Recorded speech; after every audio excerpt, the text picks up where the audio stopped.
അപ്പോൾ ഒറ്റ മൈൻഡിൽ ഊട്ടിക്ക് ഒരു ചായ കുടിക്കാൻ വേണ്ടി പോയ കഥയാണ് ഗൈസ് ഇന്ന് ഞാൻ പറയാൻ വേണ്ടി പോണത്. ജീവിതത്തിൽ ഈ ട്രിപ്പ് ഞാൻ ഒരിക്കൽ പോലും മറക്കൂല. കാരണം എനിക്ക് അത്ര തന്നെ വളരെ പ്രിയപ്പെട്ട ആളുകളുടെ കൂടെയാണ് ഞാൻ യാത്ര ചെയ്തതെങ്കിലും എൻ്റെ കാലുമൽ ഒരു അടയാളം തന്ന ട്രിപ്പ് കൂടാണിത്. ജീവിതത്തിൽ ഇത്ര എങ്ങനെ അതിനപ്പുറത്താണ് ദുബായ് ദുബായ്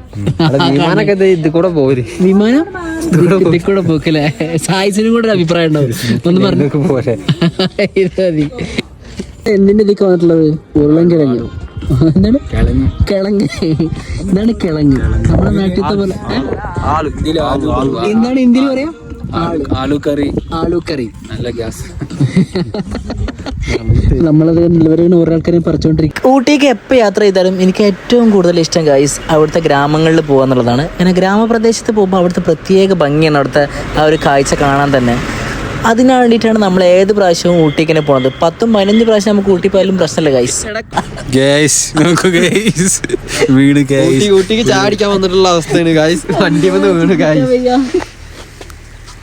ഊട്ടി വണ്ടി വീണ് സ്ലിപ്പായി ചേച്ചി വണ്ടി ഗൈസ് ചെറുതായിട്ടൊന്ന് സ്ലിപ്പായി കണ്ട് നമ്മൾ ഊട്ടിയിൽ തന്നെ വീട്. അതോടുകൂടി നമ്മുടെ ഊട്ടി ട്രിപ്പിൻ്റെ എല്ലാ മൂഡും ഗൈസിൻ്റെ പോയിട്ടുണ്ടായിരുന്നു. എന്നാലും വേറെ കുഴപ്പമില്ല, നമ്മൾ പ്രിയപ്പെട്ടവരെല്ലാവരും അടുത്തുണ്ടായതുകൊണ്ട് എല്ലാവരും കൂടെ സമാധാനിപ്പിച്ച് നമ്മളെ ട്രിപ്പ് അങ്ങനെ അവസാനിപ്പിക്കേണ്ടി വന്നിട്ടാണ്. ഇത്രയൊക്കെ തന്നെ ഉള്ളൂ നമ്മുടെ ഊട്ടിയുടെ വ്ളോഗ്. ഇത് ജീവിതത്തിൽ ഒരിക്കൽ പോലും ഞാൻ മറക്കാൻ പറ്റാത്തതാണ്. ഞാൻ അത്രയും അടിപൊളിയായി കൊണ്ടു നടക്കുന്നുണ്ട്. ലെഗിൽ ഒരു ഇഞ്ചറി പറ്റുകയും ചെയ്തു.